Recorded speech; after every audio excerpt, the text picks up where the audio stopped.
Soft skill के unit 4 के quick shot में आपका स्वागत है। सबसे पहले आप सिलेबस को देख सकते हैं। अब हम स्टार्ट करते हैं ओरल कम्युनिकेशन।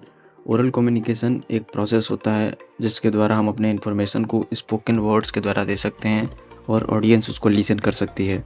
इसके कंपोनेंट्स की बात करें तो इसके 4 कंपोनेंट्स होते हैं: talking, listening, body language and feedback. Talking के अंदर बेसिकली हम क्या करते हैं, अपने आइडियाज़ को एक्सप्रेस करते हैं या फिर इन्फॉर्मेशन को एक्सप्रेस करते हैं। लिसनिंग के अंदर क्या करते हैं, हम अपना अटेंशन पे करके अंडरस्टैंड करते हैं कि दूसरे क्या बोल रहे हैं। और बॉडी लैंग्वेज क्या होता है, बॉडी लैंग्वेज हमारे फेशियल एक्सप्रेशन होते हैं या फिर हम हेड को किस तरीके से नोट करते हैं या फिर कोई पर्टिकुलर जेस्चर। फीडबैक क्या होता है, फीडबैक मतलब हम पर्टिकुलर रिस्पॉन्स अपना देते हैं या फिर मैसेज देते हैं, या तो कोई बोल रहा है उसको या तो कोई सुन रहा है उसको। अब हम ओरल कम्युनिकेशन के कुछ नुआंसेस के बारे में बात कर लेते हैं। सबसे पहले टोन होता है। टोन ये बताता है कि हमारा इमोशन या फिर एटीट्यूड क्या है बोलने के दौरान।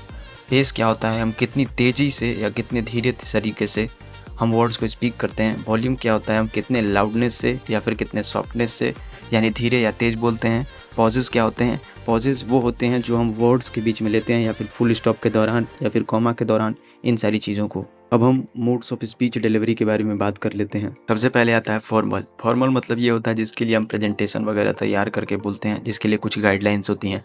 इनफॉर्मल क्या होता है, जब हम अपने दोस्तों से बातचीत करते हैं तो उसको इनफॉर्मल के अंदर ले लेते हैं।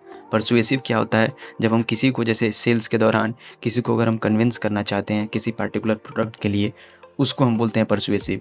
इन्फॉर्मेटिव क्या होता है, इन्फॉर्मेटिव जो होता है उसके अंदर हम स्पोक करते हैं अपने वर्ड्स को, इन्फॉर्मेशन को, ताकि दूसरे लोगों को हम एजुकेट कर सकें।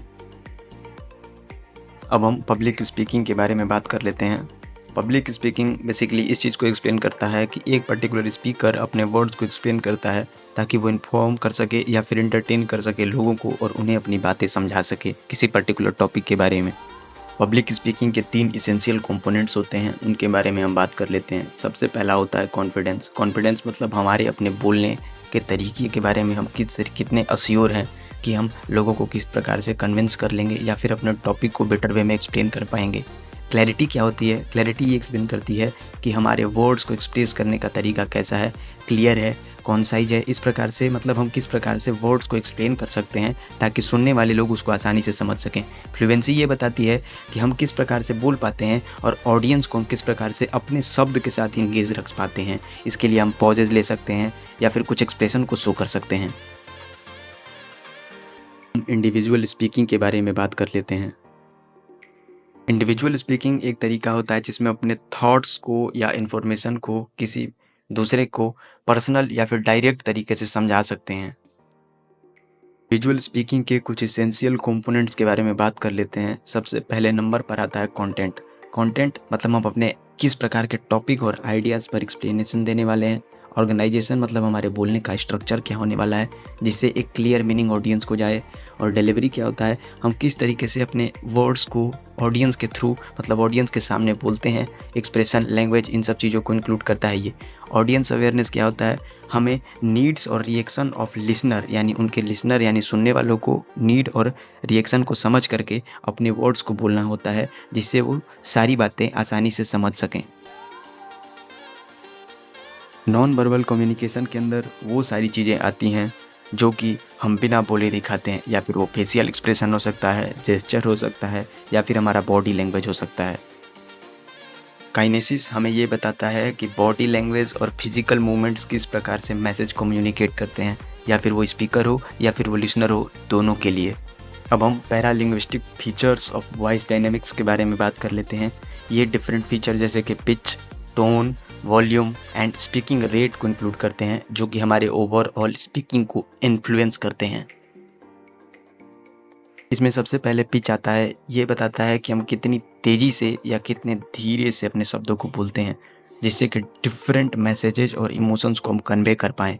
टोन जो होता है वो हमारी क्वालिटी को बताता है कि हमारा शब्द बोलने का तरीका कैसा है, मतलब ऑडियंस को वो रिटेन कर पाएगा या नहीं कर पाएगा।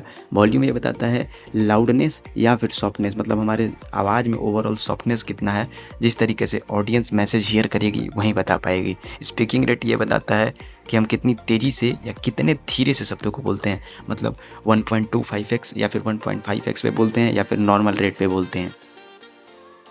सबसे दो कंफ्यूजिंग है प्रॉक्सिमेसिक्स और क्रोनिमिक्स। इसको हम एक्सप्लेन इस तरीके से कर सकते हैं, प्रॉक्सिमिक्स को आप प्लेस से याद कर सकते हैं और पर्सनल स्पेस से, मतलब पर्सनल स्पेस किस प्रकार से फिजिकल डिस्टेंस या फिर पीपल को अफेक्ट करता है हमारे ओवरऑल कम्युनिकेशन या फिर इंटरेक्शन के दौरान। यहाँ पर कि क्रोनिमिक्स क्या होता है, ये एक्सप्लेन करता है कि क्लॉक यानी किस प्रकार से हमारे टाइम को परसीव करते हैं, मतलब जो स्पीकर है वो पंक्चुअल है या फिर पंक्चुअल नहीं है, वर्ड्स को वो पंक्चुअलिटी यानी टाइम पर स्पीक कर रहा है नहीं कर रहा है, ओवरऑल समरी को वो बेटर तरीके से एक्सप्लेन कर पा रहा है या नहीं कर पा रहा है।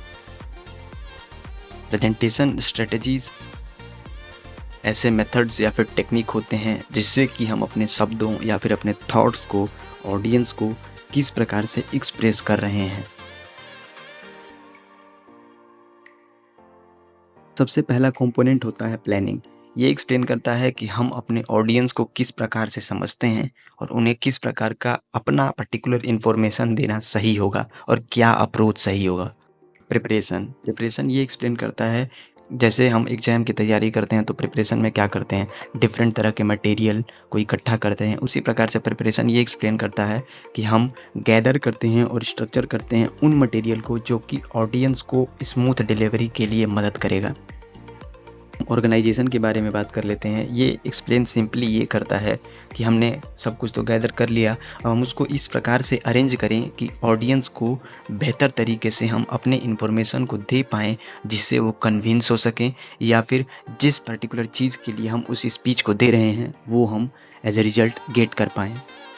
फिर फाइनल स्टेप है डिलीवरी, जो ये एक्सप्लेन करती है कि हम अपने मटेरियल या फिर जो भी हमने गैदर किया ऑर्गेनाइज़ किया उसको अच्छे तरीके से बोल पाएँ या मतलब ओवरऑल एक्सप्रेस कर पाएँ, जिससे कि ये इंक्लूड करता है इंगेजिंग वॉइस और बॉडी लैंग्वेज को, ताकि ऑडियंस अच्छे तरीके से क्या हो सके, इन्फ्लुएंस्ड हो सके।